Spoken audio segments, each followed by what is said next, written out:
नमस्कार दोस्तों। आज के टॉपिक में मिशन इंद्रधनुष के बारे में देखेंगे। इसमें ये कब चालू हुआ और यूनिवर्सल इम्यूनाइजेशन प्रोग्राम जो चला उसके बाद इसको लॉन्च करने की क्या ज़रूरत पड़ी, ये ध्यान देंगे। इसके अलावा इसमें क्या क्या कवर किया जा रहा है, किन किन बीमारियों को कवर किया जा रहा है वो देखेंगे। इसके अलावा इसमें इंटेंसिफाइड मिशन इंद्रधनुष प्रोग्राम चला, इसी के अंडर में ही इसको देखेंगे, कौन इसको कराता है, ये सब देखेंगे। बेसिकली यूनिवर्सल इम्यूनाइजेशन प्रोग्राम का अगर आपने वीडियो देखा होगा तो आप समझ गए होंगे मोटा माटी चीज़ें। इसमें बहुत ज़्यादा अंतर नहीं है।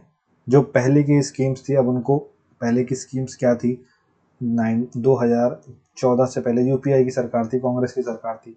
अब 2014 के बाद एनडीए की, भाजपा की सरकार आई, तो अब पहले जो स्कीम्स चल रहे हैं उनको कुछ तो नाम देना है, तो कुछ तो अपनापन देना है, तो उनके लिए चीज़ें करी गई। बाकी वही चीज़ है जो यूनिवर्सल इम्यूनाइजेशन प्रोग्राम में चली आ रही थी।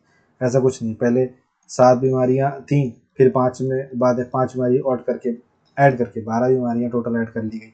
और इसमें यूआईपी में तो पहले से ही 12 बीमारियां ऐड थी। तो इस प्रकार से कुछ खास ऐसा कुछ है नहीं, लेकिन पढ़ना पड़ेगा एग्जाम्स के हिसाब से।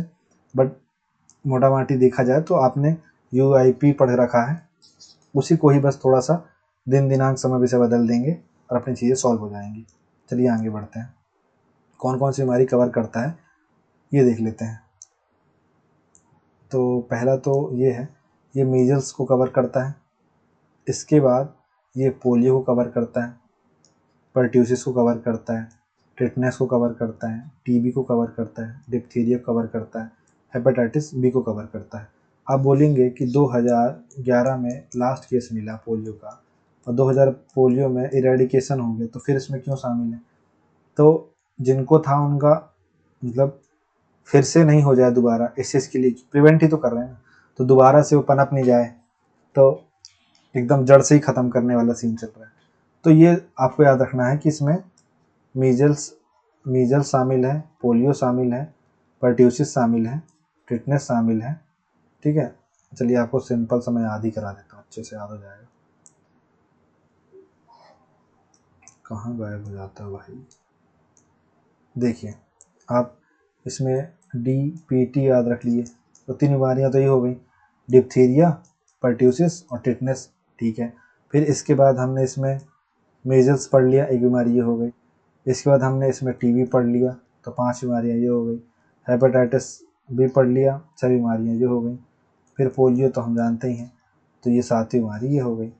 ठीक, तो इंद्रधनुष में 7 रंग होते हैं, तो इन्हीं 7 रंगों के हिसाब से इसमें 7 डिजीज चुन लिए गए हैं। और मोर देन 80 लाख चिल्ड्रन जो हैं बाई 2020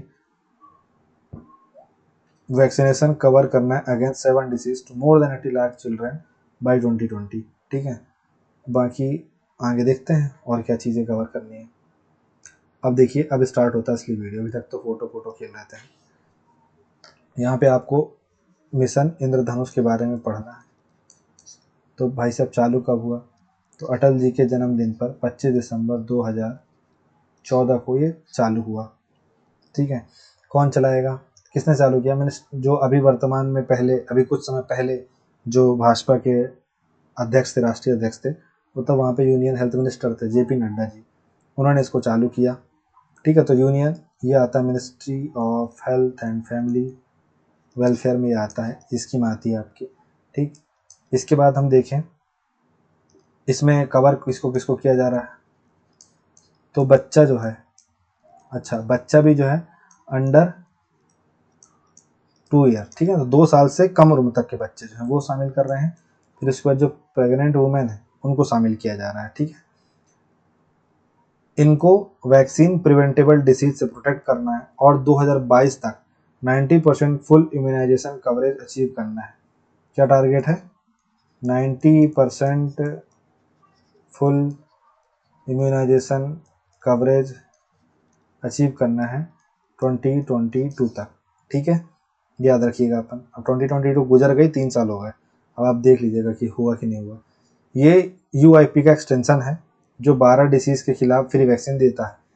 ठीक है, तो मतलब ये जो एमआई है ना, मिशन इंद्रधनुष, ये आपका यूनिवर्सल प्रोग्राम फॉर इम्यूनाइजेशन जो है इसका ही एक्सटेंशन है, कोई बड़ी चीज़ नहीं है ये अलग से। अब आपको ये देखना है कि 7 बीमारी मैंने आपको पीछे बता दी थी, ठीक है, ये सब हो गया। इसके अलावा यहाँ पे आते हैं बीमारी, ठीक है, तो कौन कौन सी बीमारी है, डीपीटी हो गया, डिप्थीरिया पर्ट्यूसिस टिटनेस हो गया, टीबी हो गया, मीजल्स हो गया, पोलियो हो गया, 3, 2, 5, 1, 6 और हेपेटाइटिस बी हो गया। ये 7 बीमारियां कवर कर ली इसने, ठीक है। अब बाद में क्या हुआ, कुछ और डिसीज ऐड किए गए, ठीक है ना, तो लेटर ऑन क्या क्या ऐड किया गया, जैपनीज इंसेफ्लाइटिस ऐड किया गया।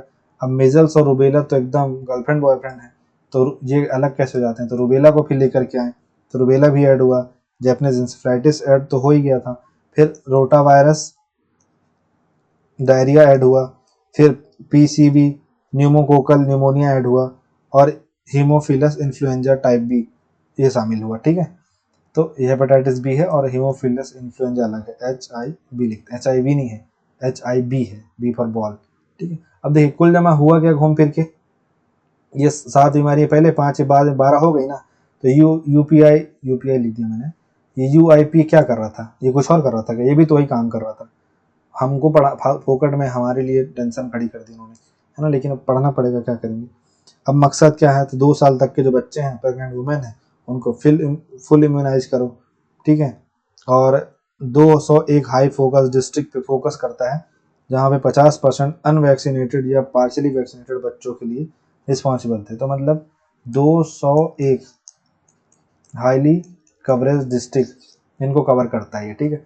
इसमें जो सबसे मेन काम की चीज़ है हमारे मिशन इंद्रधनुष में, वो है IMI इंटेंसिफाइड मिशन इंद्रधनुष, कि कौन सा इंटेंसिफाइड मिशन इंद्रधनुष किस चीज़ के लिए चलाया गया।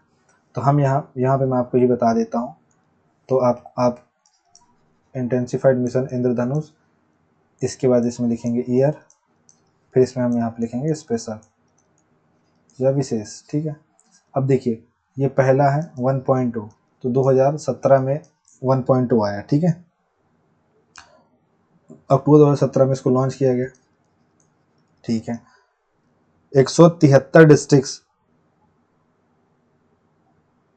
ठीक है, इनको फोकस किया गया, और इनमें 4 राउंड में जो है वैक्सीनेट किया गया।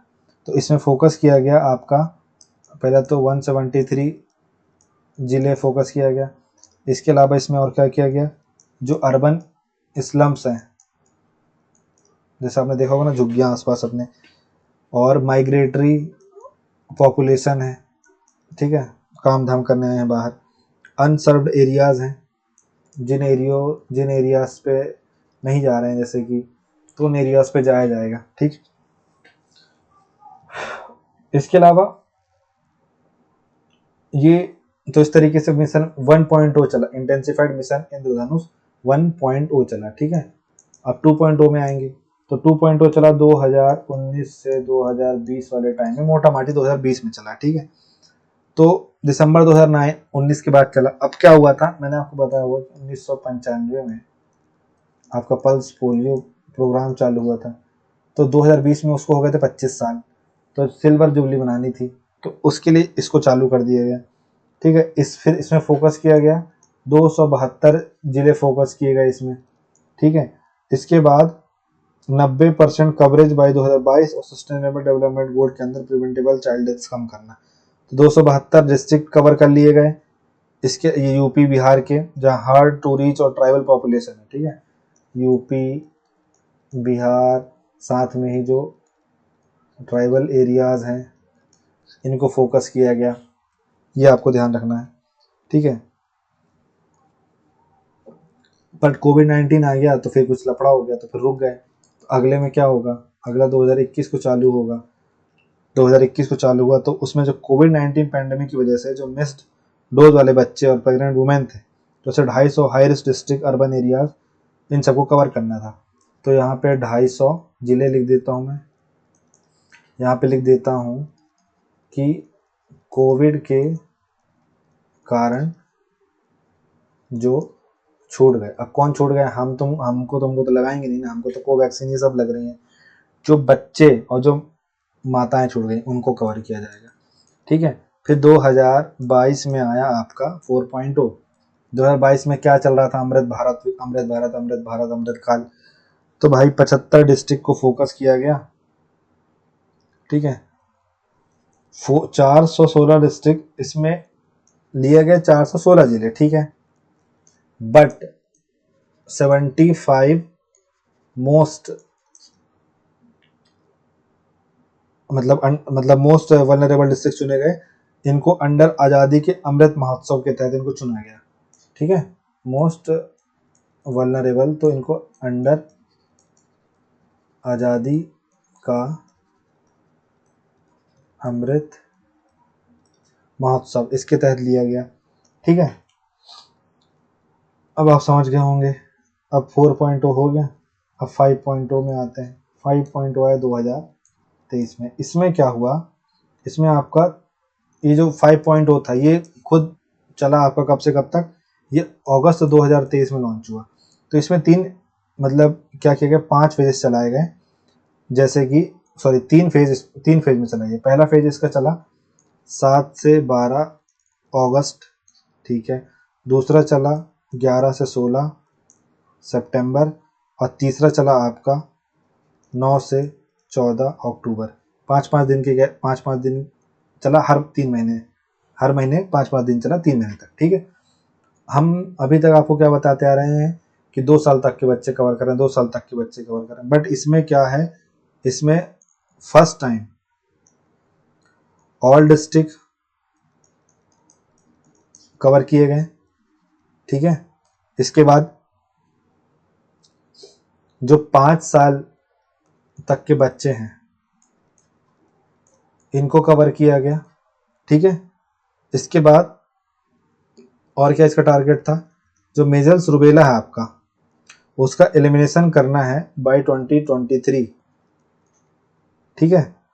और यूनिवर्सल इम्यूनाइजेशन प्रोग्राम वैक्सीन का फुल कवरेज जो है बढ़ाना है, यूआईपी का फुल कवरेज बढ़ाना है, ठीक है।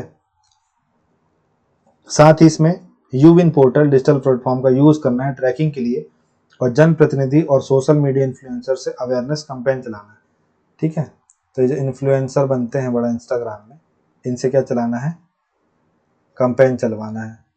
वैसे इनको खुद वैक्सीन की ज़रूरत है, पर ठीक है, जो इनसे तो इनसे क्या चलाएंगे, कैंपेन चलवाएंगे कि भाई वैक्सीन लगवाओ इस टाइप से, ठीक है। तो आई होप सो आपको समझ में आया होगा।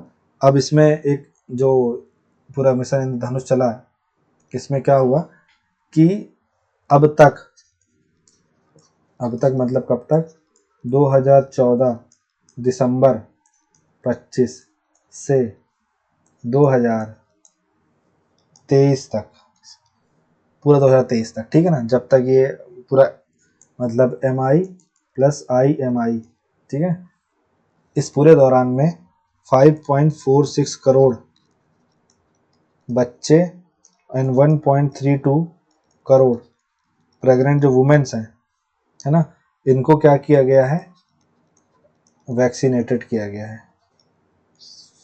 ये ध्यान रखने वाली चीज़ है, ठीक। तो ये था हमारा पूरा मिशन इंद्रधनुष। एक बार हम आपको यहाँ पे पूरा अच्छे से इसकी सामग्री दे देते हैं। तो पहला ये कि 25 दिसंबर 2014 है ये, है ना। तो 25 दिसंबर 2014 को launch by ministry of earth and science, नहीं, हेल्थ एंड फैमिली वेलफेयर। दूसरा 7 बीमारी कवर। तीसरा, ठीक है, 2017 तक 5 बीमारी ऐड और 12 बीमारी टोटल हो गई शामिल, ठीक है। इसके बाद यूआईपी का एक्सटेंशन है ये, ठीक है ना। इसके बाद और क्या ध्यान देना है, और ये ध्यान देना है कि इसमें IMI चालू हो गया 2017 से लेके 2023 तक। टोटल अभी तक 5 फेज चले हैं, हर फेज़ में क्या क्या कवर किया गया है ये आपको बता दिया गया है कि IMI 1.0 में क्या कवर किया गया है, 2.0 में, 3.0 में, 4.0 में, 5.0 में। ठीक, तो आपको ये ध्यान रखना है कि क्या क्या कवर कर लिया गया है। तो बस ऐसे ही चलेगा ये, और कंक्लूजन में हम लिख देंगे कि जो मिशन इंद्रधनुष है वो यूनिवर्सल इम्यूनाइजेशन प्रोग्राम का एक्सटेंशन है, और यह प्रोग्राम भारत में बच्चों और जो प्रेग्नेंट वुमेन हैं उनके बेहतर स्वास्थ्य के लिए बहुत ही लाभदायक चीज़ थी। ठीक है, और लाभदायक चीज़ है, और ये बच्चों को मतलब बीमार होने से, महिलाओं को बीमार होने से बचाता है, उनके शरीर में प्रतिरक्षा पैदा करता है, और स्वास्थ्य सेवा इन सब में खर्च को कम करता है। ठीक, तो यहाँ पे हमारा ये लेक्चर कंप्लीट होता है। आई होप सो ये आपको पूरा समझ में आया होगा। So thank you so much for watching this video.